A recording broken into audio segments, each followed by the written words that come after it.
शारीरिक अस्वस्थता के कारण हुआ है और शारीरिक अस्वस्थता तो किसी समय हो सकती है और शारीरिक अस्वस्थता के कारण नहीं गए हैं। और 23 तारीख को विपक्षी सारे देश के जो विपक्षी नेता हैं उनकी मीटिंग होनी है बिहार में, और बिहार में जो मीटिंग होनी है उसमें मायावती और ओवैसी को नहीं बुलाया गया क्योंकि उन्हें भारत के लोग जो हैं वो भूल चुके हैं। ये हमारा नहीं, ये विजय चौधरी का कहना है जो कि नीतीश कैबिनेट में मंत्री हैं। उन्होंने साफ तौर पर यह भी कहा है, जो भाजपा ये बता रही थी कि पीएम का जो वैकेंसी है वो खाली नहीं है, तो अब हम पहले वैकेंसी बनाएंगे फिर उसके बाद कहीं ना कहीं चुनाव लड़ेंगे। और भी क्या कुछ कह रहे हैं विजय चौधरी, पहले आप इस वीडियो में सुनिए। तो शारीरिक अस्वस्थता के कारण हुआ है और शारीरिक अस्वस्थता तो किसी समय हो सकती है और शारीरिक अस्वस्थता के कारण नहीं गए हैं। और इसके संबंध में वो तमिलनाडु के मुख्यमंत्री और सारे लोगों से बात करके स्थिति बता चुके, इसलिए इसमें कोई बात नहीं है। असली बात जो है असली बात ये है कि आप सबने देखा होगा कि बिहार के भाजपा नेता बिहार सरकार के बारे में किस तरह की बात करते हैं, जो अक्षम है, गलत है, ये है। और आपने अभी कल ही नीति आयोग की रिपोर्ट प्रकाशित हुई है, जो वो बराबर प्रकाशित करती है, जिसमें देश भर के जितने आकांक्षी जिले हैं सभी प्रदेशों के आकांक्षी जिले में जो प्रगति की समीक्षा होती है या प्रगति की रफ्तार होती है उसका असेसमेंट करके उसके आधार पर रिपोर्ट निकालती है।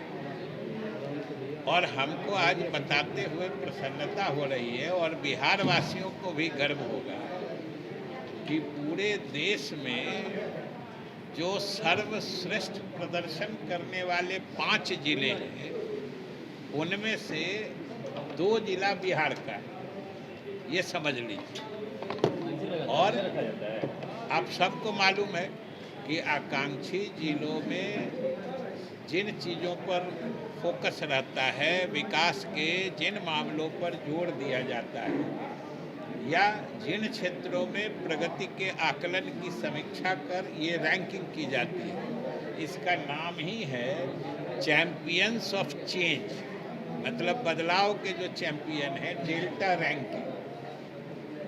वो जो अभी तुरंत प्रकाशित हुआ है उसमें बिहार के 2 जिले जो देश के सर्वश्रेष्ठ प्रदर्शन करने वाले 5 जिले हैं उसमें से 2 हैं।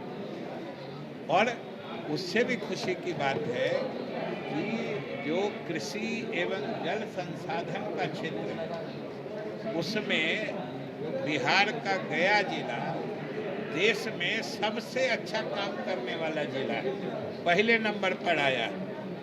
उसी तरीके से स्वास्थ्य एवं पोषण के क्षेत्र में पूरे देश में जो रैंकिंग डेल्टा रैंकिंग की गई है चैंपियंस ऑफ चेंज, और ये नीति आयोग के द्वारा किया जाता है, भारत सरकार की संस्था है, कोई हम लोगों ने बिहार सरकार की तरफ से नहीं किया है। उसमें जमुई देश में पहला नंबर पर है।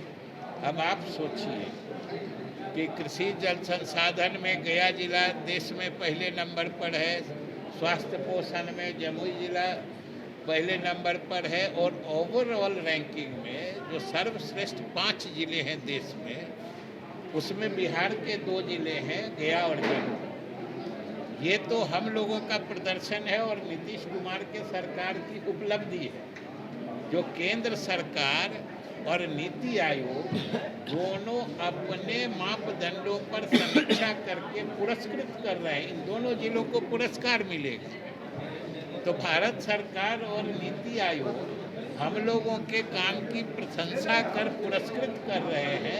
अब बिहार के भाजपा नेता ये जो ईर्ष्या जनित मैंने अंध विरोध में उनको कुछ नज़र नहीं आता है, तो ये बिहार की जनता अच्छे तरीके से देख रही है कि भाई बिहार को जब इतनी अच्छी सरकार और इतनी अच्छी प्रगति हो रही है बिहार में, तो भाई इसको झूठला करके गलत माहौल बनाना, गलत संदेश देना, ये बिहार की जनता बड़ी ही गहराई से इसको देख रही है और इसका हिसाब भी कर रही है, जिसका नतीजा समय पर निकलेगा। चलिए ना उधर चलिए।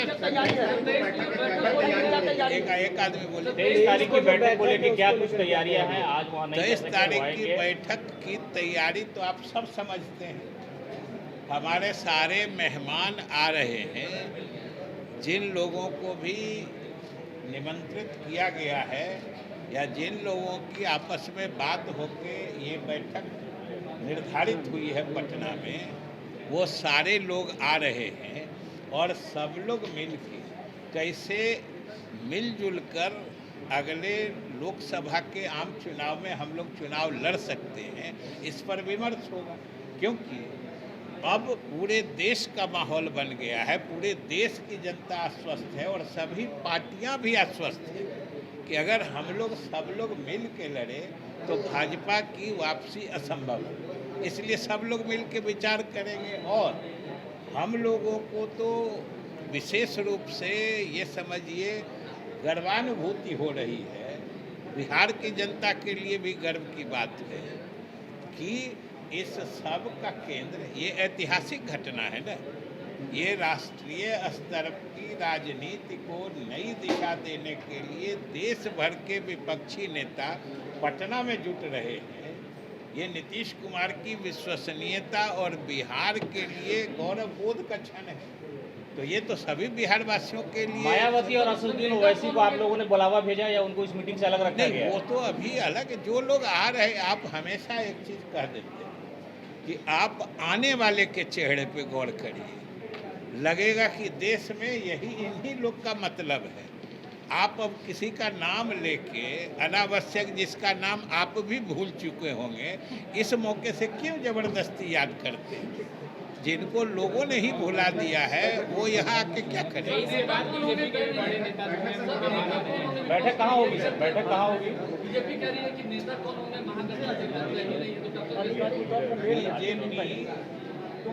ऐसे प्रयासों में पिछले समय में शामिल रही है जब लोगों ने मिलके सत्ताधारी दल को सत्ता से बेदखल किया है और बड़ी आसानी से नेता चुन लिया गया है, और वही प्रक्रिया अपनाई जाएगी।